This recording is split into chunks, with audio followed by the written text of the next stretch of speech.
Hi everybody, it's Terry from GoTreasureHunting.com, and this video is dedicated to those of you who are thinking about getting into the hobby of metal detecting and treasure hunting.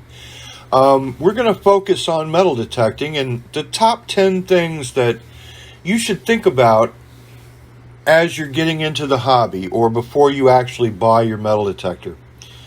Let's start with, where do you live? Do you live in a landlocked state? Do you live on the coast? Are there a lot of lakes or rivers where you are? Is it mainly just farmland? Is it mountains?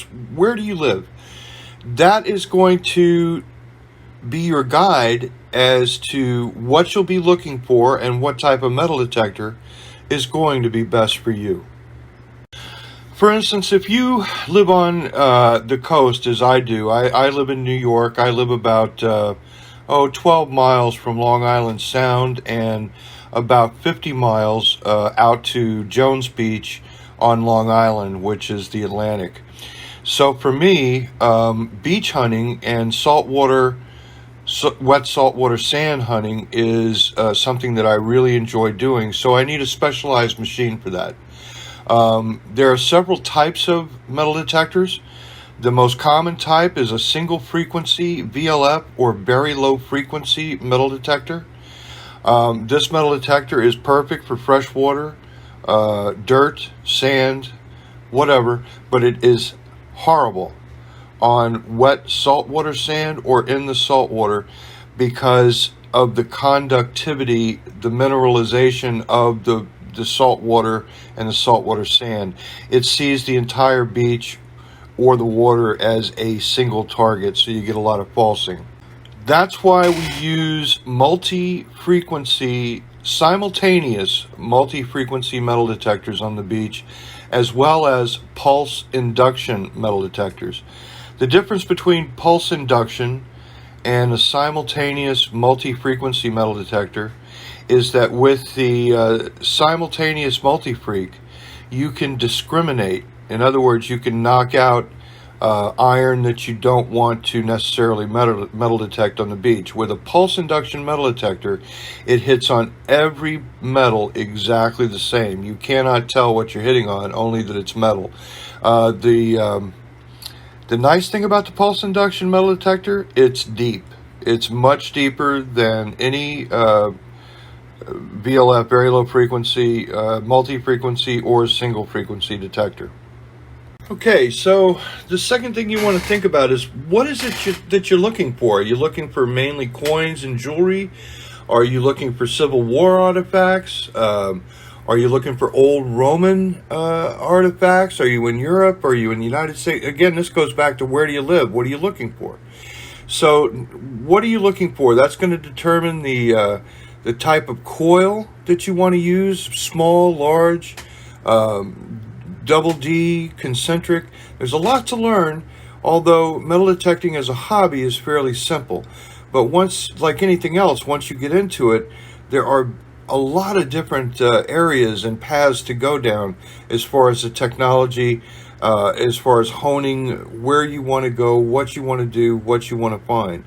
So this hobby is so fascinating because you can keep it at its simplest level, or you can take it right on up to its most difficult level.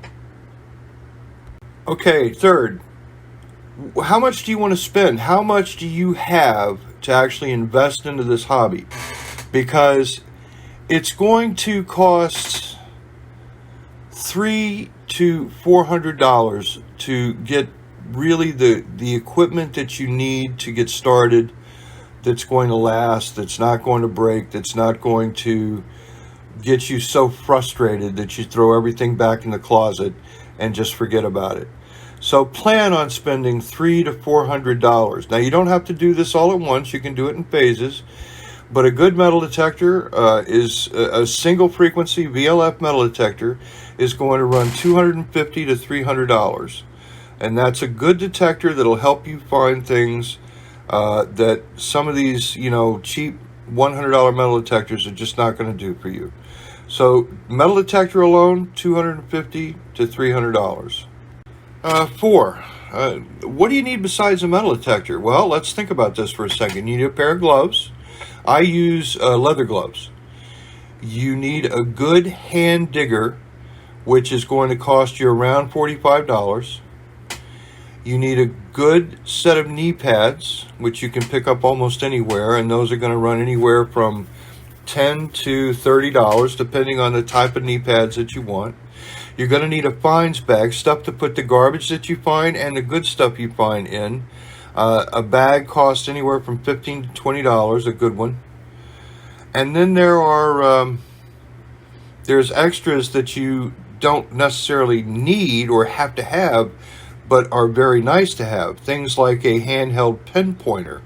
A handheld pen pointer runs about $125, but it pays for itself in the field just in the time that it saves you in recovering targets. Let's talk about where you're going to detect. What are your plans? Do you have a large piece of property? Are you planning on going to public parks, curb strips, picnic areas, the woods? Where are you going to detect? Because it's important that you know your local laws and that you know your proper techniques for recovering targets, how to dig a proper plug or to dig a hole in the ground that nobody is going to know that you were even there. You can put that plug right back in the ground and nobody knows you dug anything up. You know, these are things that you're going to have to learn the proper techniques on, the proper laws, like are you allowed to metal detect in public parks where you are? So these are things to keep in mind. When to hunt. I only hunt early in the morning or later in the evening, times when people are not around, not walking their dogs, not out at the park. Even out on the beach, you're looking for low tides early in the morning or low tides later in the evening when people are not there. You don't want to metal detect when people are around. First of all, they're in the way. Second of all, they can be annoying. Some people like to turn you in. They like to call the police. Oh, he's digging up the park. He's destroying stuff. He's stealing stuff.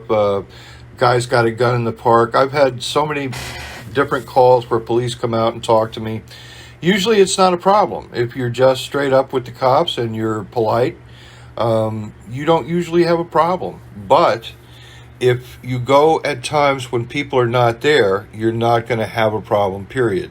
So think about going early in the morning. I go early on the weekends with public parks, early on a Sunday morning. I've never had a problem. Okay, so think about that. Lastly, you want to think about where to buy your equipment. When you are a brand new person, you don't really know anything about metal detecting, the hobby, the machines. It is so important that you find an honest dealer who can go through the different machines with you. Which frequency is it? Do you need a machine that operates at 5 kilohertz, or do you need a machine that operates at 68 kilohertz? What are you looking for? These are things that an authorized dealer and someone who wants you to come back as a customer is going to be able to talk to you about and go through with you. Because it's important. Different frequencies see different types of targets better. And maybe we'll get into that in a future video. So let's go back through these things one more time just for review. So where do you live? Which is going to determine what type of machine that you want to get, what you'll be looking for. What do you want to find? Which is going to talk about the frequency, the coil that you want to use. How much do you want to spend? What is your budget for your metal detector setup? What do you need to look for the things that you want to look for? Do you need extras like a pen pointer? Pen pointer, again, is about $125 by itself. Where are you going to detect? Are you going to do research on historic sites? Are you just going to go to local parks, beaches? Where are you going to detect? Do you know your local laws? And have you thought about going out and getting permissions for different sites? Now, when we talk about permissions on private properties, we're talking about door knocking or going up to the door and talking to the owner about metal detecting their property. This is where you're going to find a lot of great finds, but it's not always going to be successful because not a lot of property owners want strangers digging up their property. So you're going to have to develop some type of pitch. I call it an elevator pitch, a 30-second pitch to the landowner about digging on their property and looking for historical items. But that's a total different subject. You're going to have to learn proper technique, the proper technique to dig a plug or a hole so that you can place that plug back in the hole and nobody knows that you dug a hole there. Again, you're going to have to think about the times that you go hunting. Where are you hunting? Now, that's if you're out in the woods, it doesn't really matter what time of day you're hunting. But if you're in a local park, you don't want to be there when all the kids and the nannies and the moms and the dads are there enjoying the park. You want to be there early in the morning when no one else is there, or later in the evening when no one else is there. And that'll save you a lot of hassle, a lot of experiences with policemen and park rangers that you don't want to have. Where to buy, very important. When you're a brand new metal detector, you want to buy from someone you can trust, a dealer. If you're going to buy online, go to one of the larger retailers online, or someone who's near you, someone who's going to answer the phone when you call with questions.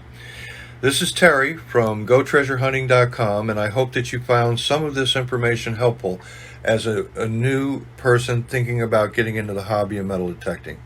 We'll see you next time.